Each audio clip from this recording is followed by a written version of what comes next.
So I'm here to introduce The Edge of the Forest, which is the name of this radio show that I'm producing for NTS Radio. And it's a show that became kind of central to my work over the years as a kind of notebook and as part of my work, which mainly consists in the creation of listening experiences that are inspired by scientific subjects and the natural world. We live in interesting times where a plastic bottle of shampoo can be advertised as a natural product, or where forests can be completely man-made and artificial, or where foxes can populate a city. And so the edge of the forest is a meditation on this, this boundary that humans like to draw between ourselves and the ecosystem that we inhabit.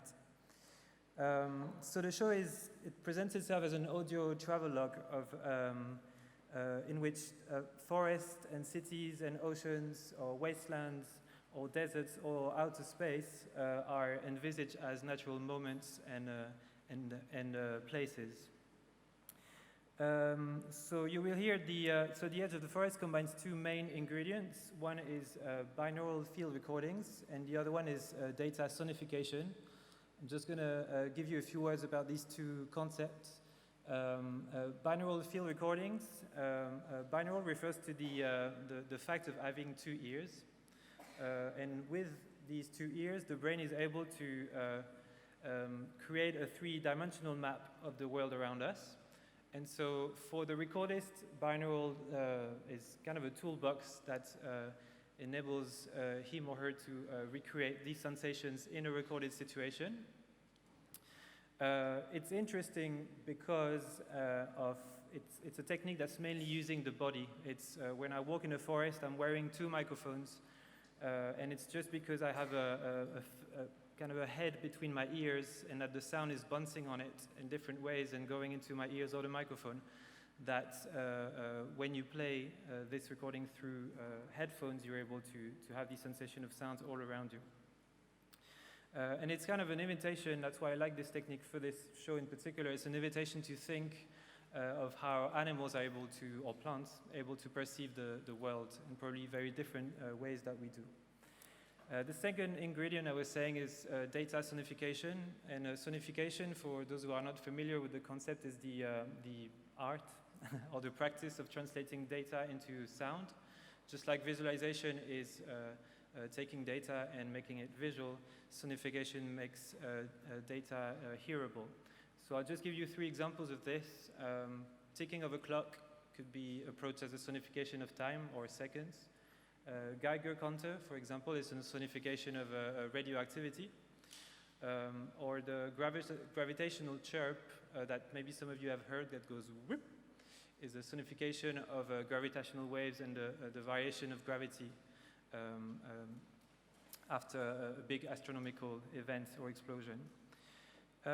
So this, what you're going to hear is a 20-minute edit. It's an hour show, normally a 20-minute edit of a particular episode called Yamaguchi ATGC. Yamaguchi is a beautiful place in Japan in which were collected sound recordings in a forest in the Yamaguchi area. So you will hear these recordings that have been, most of them slowed down to engage with the idea of how plants might perceive this forest that they inhabit. And they are woven together with sonification of their DNA.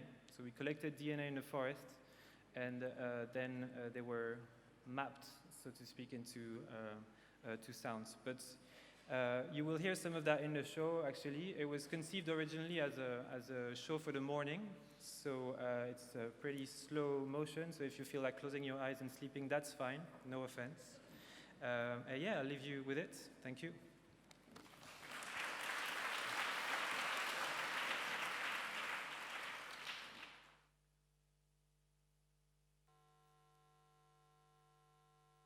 NTS.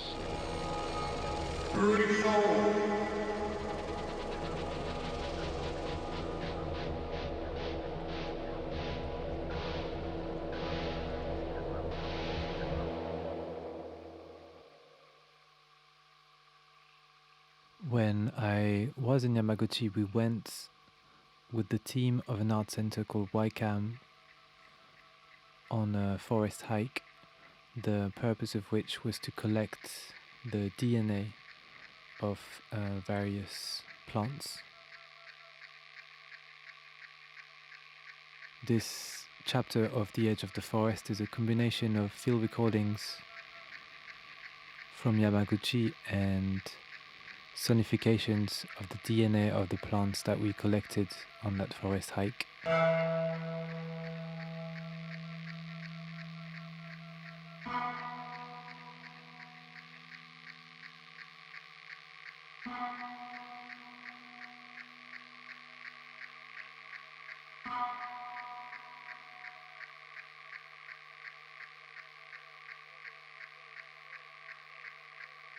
I'd like to tell you a little bit more about the ideas behind this show today.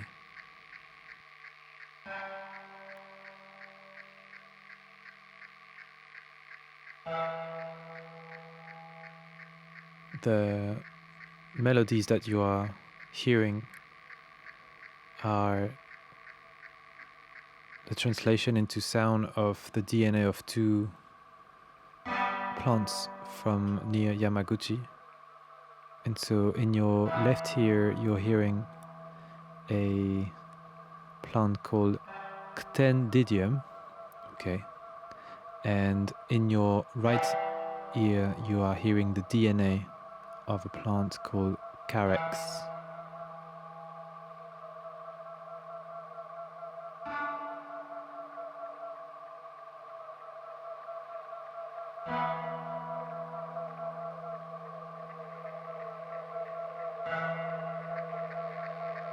It's been interesting to listen to their respective DNAs at the same time and compare, where the DNA are converging or running away from each other.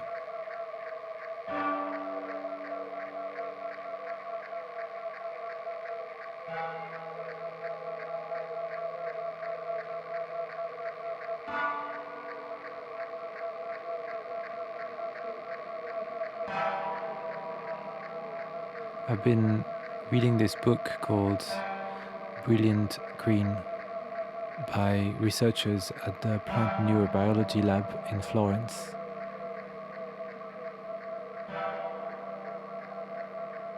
And the book talks about the intelligence of plants and how they are able to think without a brain or sense without a nervous system. And so this chapter of The Edge of the Forest in Yamaguchi is kind of a meditation on the way plants may perceive the day as it goes by. Most of the field recordings that you are hearing have been slowed down, sometimes by 5, 10, 15, 20 times slower than they are in reality. And it's kind of a reflection on, the different time space that plants may inhabit and this distance that seem to separate us from them, at least cultural distance.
And so now you're listening to the DNA sequence of a plant called Trachelospermum.